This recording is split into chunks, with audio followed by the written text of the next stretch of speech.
PVR INOX 6% से ज़्यादा की गिरावट आज के ट्रेडिंग सेशन में दिखी है और इसी के साथ वोडाफोन आइडिया यहाँ पर भी कई सारे रिटेल निवेशकों को दिलचस्पी होती है, लेकिन स्टॉक में पिछले कुछ दिनों में ही नहीं, आज के ट्रेडिंग सेशन में फिर एक बार गिरावट दिखी है। 6% की गिरावट के साथ स्टॉक 8 रुपये के नीचे फिसलता हुआ। अमर, पीवीआर आइनॉक्स और वोडाफोन आइडिया दोनों स्टॉक्स पर अगर ऑलरेडी पोजीशंस है रिटेल निवेशकों की, तो क्या राय होगी? तो देखिए, सबसे पहले पीवीआर आइनॉक्स की बात करूं तो पीवीआर आइनॉक्स जो है कहीं ना कहीं ये कंसोलिडेशन फेज में स्टॉक चल रहा है। काफी कोशिश इसने की 1600 1650 के ऊपर सस्टेन करे, पर वो नहीं हुआ और ये स्टॉक करंटली अराउंड 1480 के आसपास फिलहाल ट्रेड करता हुआ दिख रहा है। यदि मैं लेवल्स की बात करूं तो इसके जो क्रूशियल जोन ऑफ सपोर्ट है that is somewhere around 1400 1420 1430 levels. अभी ये 1480 के आसपास है। तो जिन्होंने पोजीशन ऑलरेडी जिनके पोजीशन जिन्होंने बना रखे हैं, तो they can hold on to the positions as long as 1400 और 1420 इज नॉट ब्रीच्ड। लेकिन अपसाइड पे इसमें रैली जो है वो 1550 1560 के ऊपर ही आएगी, अदरवाइज ये स्टॉक में कंसोलिडेशन हमें देखने को मिल सकता है। बिल्कुल, तो ये राय पीवीआर आइनॉक्स पर और इसी के साथ वोडाफोन आइडिया में भी स्टॉक में आज भारी गिरावट दिखी है। इसी के साथ कुछ गेनर्स वाले स्टॉक की बात करें तो जीई पावर करीब 5% की तेजी यहाँ पर दिखी है।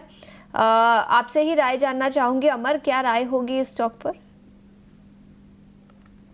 तो ये जीई पावर की मैं बात करूं तो इस स्टॉक में फिलहाल हमें एक कंसोलिडेशन देखने को मिल रहा है। एक अच्छी खासी रैली के बाद ये स्टॉक में करेक्शन भी आया और ये कंसोलिडेशन फिलहाल देखने को मिल रहा है। 375 376 के आसपास ये ट्रेड करता हुआ दिख रहा है। हालांकि ये जरूर है कि जो डाउनसाइड है that seems to be over और स्टॉक ने अच्छा सपोर्ट लिया है लोअर लेवल्स पे, तो कहीं ना कहीं यहाँ से एक पुल बैक एक्सपेक्ट कर सकते हैं। बट वो पुल बैक जो है फॉर एनी सिग्निफिकेंट रैली इसे 400 के ऊपर सस्टेन करना जरूरी है।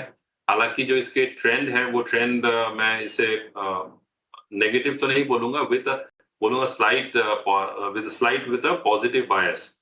और 400 के ऊपर ये सस्टेन करता है then you can expect a rally towards the 440 450 levels. Otherwise ये stock has gone in for consolidation, मतलब इसमें एक ट्रेडिंग रेंज में फिलहाल ये ट्रेड करता हुआ दिख रहा है।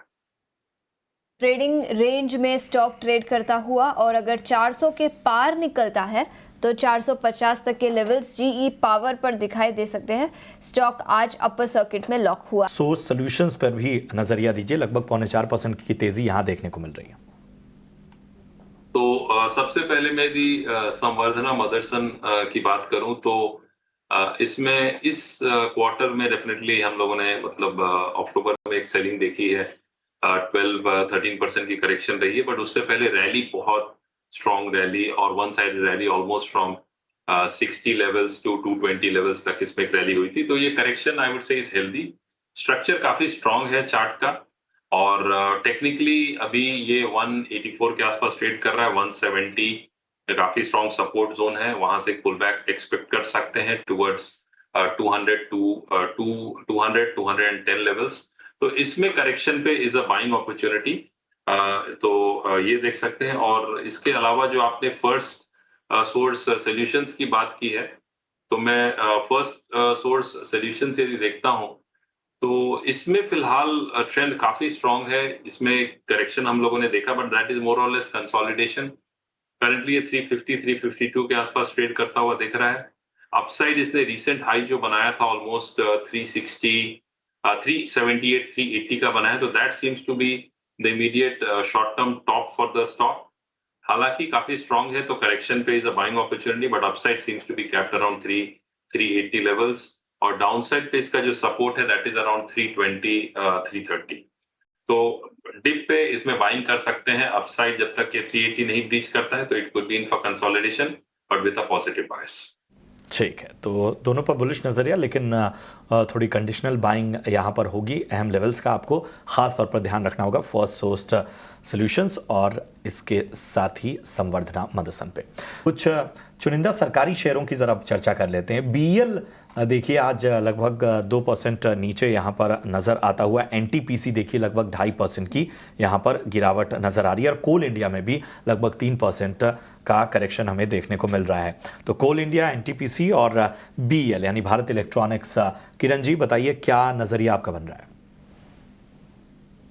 ऑलरेडी हमने बीएमएल जिस तरह से दिया है वैसे कहीं ना कहीं बीईएल हमारे रडार पे। बीईएल का अगर हम डेली प्राइस चार्ट देखें तो फॉलिंग चैनल ब्रेकआउट हमें देखने को मिल रहा है। स्टॉक ने 200 इज मूविंग एवरेज के ऊपर ही एक हैमर कैंडलस्टिक्स पैटर्न बनाई और वहां से हम देख रहे हैं कि एक स्टेडी रिकवरी देख रहे हैं। कहीं ना कहीं डबल बॉटम पैटर्न ब्रेकआउट भी हम इसको कंसीडर कर सकते हैं। नो डाउट ऊपर में 290 का एक रेजिस्टेंस है, लेकिन ओवरऑल चार्ट पैटर्न काफी स्ट्रॉन्ग है। तो करंट मार्केट प्राइस से या कोई भी डिप आता है 280 तक तो हमें लॉन्ग करना चाहिए। एक पोजिशनल स्टॉप लॉस आप यहाँ पे 270 का मेंटेन कीजिए। अगर 270 का लेवल ब्रेक नहीं होता है तो there are very good chances कि आप ऊपर में 310 320 तक की एक रैली देख सकते हैं। तो definitely BEL current market price से लॉन्ग कर सकते हैं। ठीक है, तो बीईएल करंट मार्केट प्राइस से बेहतर नज़र आता हुआ। चूंकि हम ख़ास तौर पे हम स्टॉक्स की बात करें, ज़रा फेडरल बैंक पर अमर राय दीजिए और इसके साथ ही वोल्टास को भी ज़रा देखिए। हल्के फुल्के जो बेहतर संकेत हैं इन्हीं स्टॉक से नज़र आ रहे हैं। तो फेडरल बैंक और वोल्टास कैसे लग रहे हैं आपको?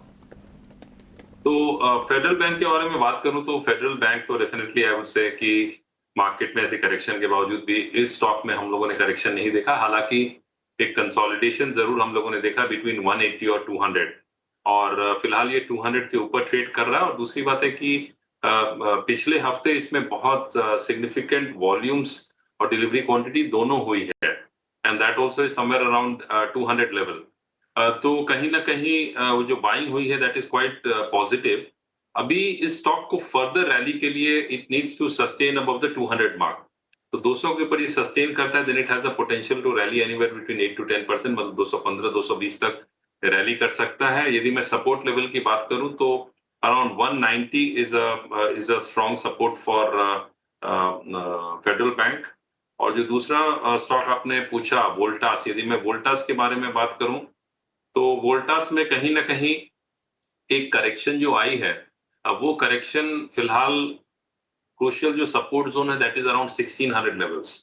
ट्रेंड इसका हालांकि लॉन्ग टर्म ट्रेंड काफी स्ट्रॉन्ग और पॉजिटिव है, बट इंटरमीडिएट टर्म ट्रेंड में एक सेलिंग प्रेशर हमें देखने को मिली है। शॉर्ट टर्म में the stock has corrected almost 2000 के लेवल से अभी ये 1650 की 1660 के फिलहाल आसपास ट्रेड करता हुआ दिख रहा है। तो यहाँ से एक पुल बैक एक्सपेक्ट कर सकते हैं, बट वो पुल बैक सस्टेन करेगा कि नहीं, for that the stock needs to sustain over the 1750 1760 level. हालांकि लॉन्ग टर्म ट्रेंड काफी स्ट्रॉन्ग और पॉजिटिव है, तो इसमें करेक्शन पे this is a stock one can look at adding. Nifty realty index करीब 3% की गिरावट के साथ यहाँ पर कारोबार दिखा है। और कुछ स्टॉक्स की बात करें तो ब्रिगेड एंटरप्राइजेस 6% की गिरावट, डीएलएफ और महेंद्र लाइफ स्पेसेस यहाँ पर भी 3.5 से 4.5% की गिरावट है। क्या राय रहेगी किरण इन रियल्टी स्टॉक्स पर?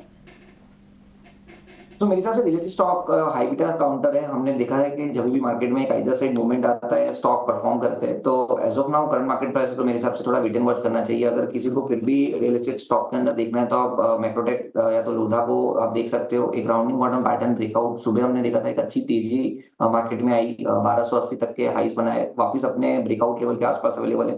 तो लोधा के ऊपर आप ध्यान रख सकते हो। रेस्ट जो दूसरे रियल एस्टेट सेक्टर है उस स्टॉक्स है उसमें मेरे हिसाब से थोड़ा वेट एंड वॉच करना चाहिए।